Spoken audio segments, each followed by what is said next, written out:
Welcome to lecture 21. In this lecture, we will continue the discussion on the data structure for supporting union and find on disjoint sets.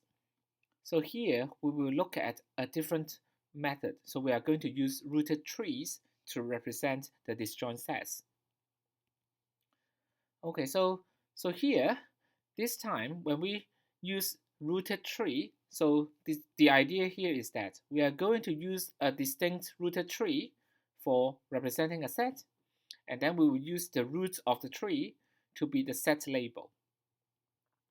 And then here, in this rooted tree, we don't care about the children pointer actually. We just assume that each item or each node in the tree will have a pointer that points to the parent. Now, if we want to perform find, we will repeatedly trace the parent pointer until we can get to the root. So in that case, using this idea, the find operation can be supported in time proportional to the tree height. So the time is order of tree height time.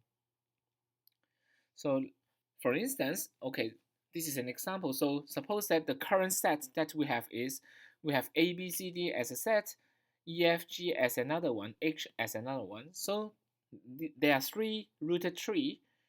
Each one of them corresponds to a distinct set in our example. So B is the root of the first one, so it is going to be the label of this set. G is the root of this one, so G is the label of this set, and H is the label of itself. Now, for union operation, so what we are going to do here is, when we perform this one, we will first check the trees which contains X and which contains Y. And then if they are in the same tree, then we don't need to do anything. But if they are from different trees, we are going to join the roots of these two trees. Okay, so when we join the roots of the two trees, we just make one of the roots to be the child of another. So for instance, in the previous example, so here we have this one, and suppose that we want to perform union of F and H. So we look at the tree here, we look at the tree here. So the root of the tree containing F is this one, GFE, this one, and the other one is H. So we are looking at the root here, we join the root. So we can join the root of G to H, or alternatively, we can join the root of H to the root of G, where H becomes the root and then G becomes the child. So both are okay here for the union operation. Now suppose that there are n items in total, and we let H to be the maximum height of all trees. Then the worst case time for each operation is, for mixed set, it is order 1, because we just create a single node as the root containing the item. But for find or union operation, it takes order of 1 plus H time. Yeah, because for union, we actually need to perform the find of the corresponding items to make sure that they are from different trees before we join the roots. So for find, we need to trace pointers, parent pointers. So in the worst case, we need to trace order H times. So it is order of 1 plus H time. Now, the maximum height of this tree could be very bad if we do not have any control. So in other words, it is order of n time in the worst case. Now, because of this, when there are m operations, the worst case total cost will be m times n. But then we could have some interesting heuristics that would help us to reduce the tree height. So we first introduced the following heuristic called union by size that is used whenever we perform the union operation. Now, when we perform the union operation, we link two roots. Okay. Now, when we link the two roots, so we first check which tree. So we have two roots representing the root of two trees. We first check which tree has a larger size and which tree has a smaller size. We will make the roots of the smaller size tree to become the child. Now notice that in this case, we can effectively control the maximum tree height to be of order of log n. The reason is this one. Because if we want to get a tree of height h, the number of nodes in the tree has to be greater than or equal to 2 to the power h. This can be shown by using induction. Now, to get a height h, we need at least 2 to the power h. But we notice that the number of nodes in the whole situation is at most n. So in that case, the tree height cannot be more than log n. Yeah, because the tree height is more than log n, we don't have enough number of nodes to make the tree. So in that case, the maximum height of any tree will be at most log of n. So find or union operation will run in worst case order log n time. So this is the so-called union by size heuristic. So for instance, let's look at this example. So let's try to union C and F. So in that case, when we have C, we trace the parent pointer, we get this tree. This is the tree with root B. And when we perform F, so F, we check the roots, so it is going to be G. So these two roots are different. But for this tree, it has size 4. For this tree, it has size 3. So in that case, B will be the new root. So we will put B as the new root.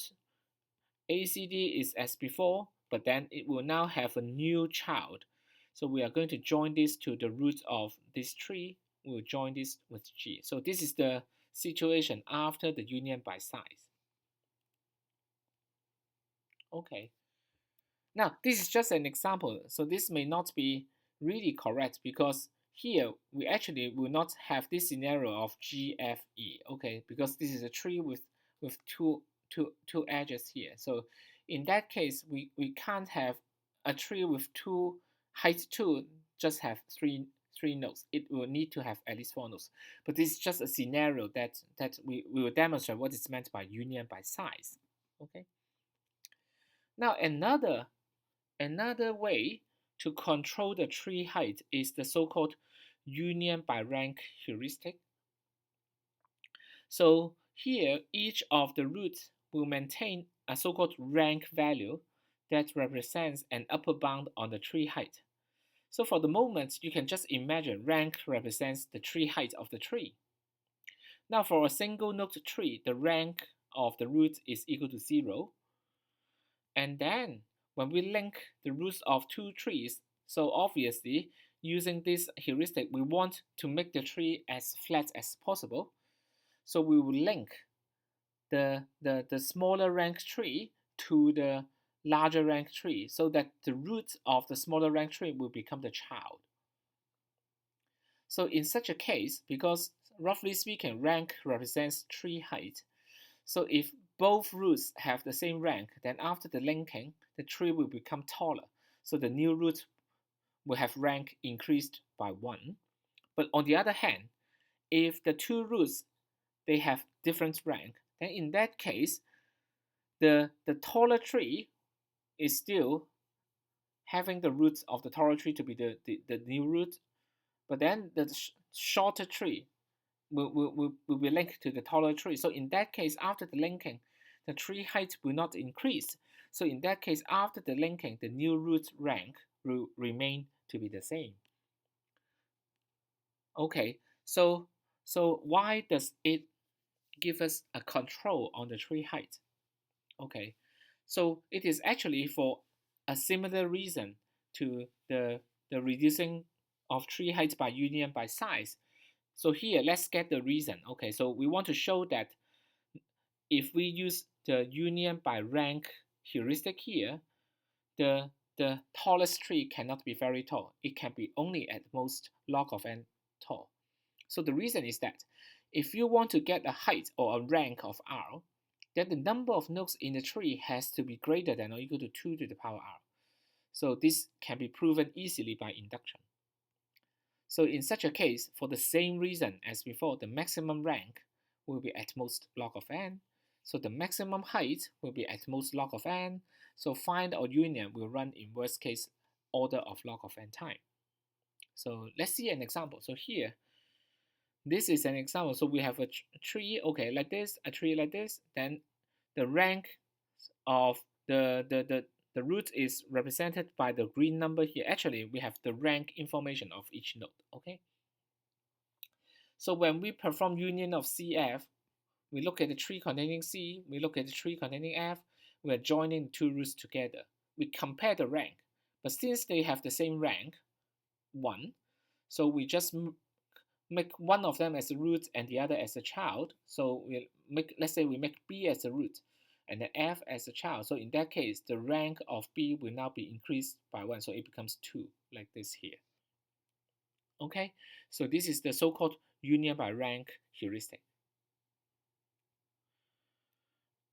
Okay, so in the current scenario, it seems that rank is always the same as the tree height. But what we are going to do next is we are going to introduce one more heuristic. The heuristic is called path compression that we can apply when we do the find operation. And using this heuristic path compression, it will make the tree height smaller. So in that case, we will have better time for any subsequent find or union operations. But because this operation is like a kind of a random operation, so in that case, it may be difficult to update the tree height accurately. So in that case, when we perform path compression, we just perform it without caring much about the rank of the actual tree height, whether it is equal to the rank. We just know that the tree height is always at most the rank information. So in that case, we will keep the rank unchanged, and then it will become an upper bound on the tree height. So what is the path compression operation here? So for the path compression operation, so here we have the following observation. Okay, so when we perform find, we're actually tracing the parent pointer until we go to the root node. So in that case, the closer a node to the root, the faster the find operations. So to perform find, one thing that we know here is that we would have accessed all the ancestors of x in order to trace the parent pointer of x until to the root. So in that case, all the ancestors of x are touched along the way. So a clever idea is, why don't we link all these ancestors to the roots directly after this find operation? Yeah, because by doing so, we do not have any increase in the total time asymptotically, because we have already accessed or touched such an ancestor. So we have seen this ancestor. So why don't we also link this ancestor now directly to the roots after we get to the root? So this is actually the path compression idea. So we have this example. Suppose that we performed find x. So x is here. When we perform find x, we trace parent pointer until we get to the root. So we would have access w, also v, and of course x as well. So after this findings operation, we will link all the nodes along this path. So because they are the parent, the grandparent, and so on and so forth of x, we will link it directly to u. So originally, it was a path from x to u, but now suddenly it becomes much shortened. So each one will now link directly to the root. So it is now compressing the path. No matter how long it is, each node will now here on the path will now be just distance 1 away from the root. Now, path compression for find can be applied together with either union by size or union by rank for union without any problem. We can do find for path compression and independently also use either union by size or union by rank for the union. Now, for some reason, this will not be super efficient. The time for each operation will now be changed to the following. So first of all, mixstat is still order 1 time.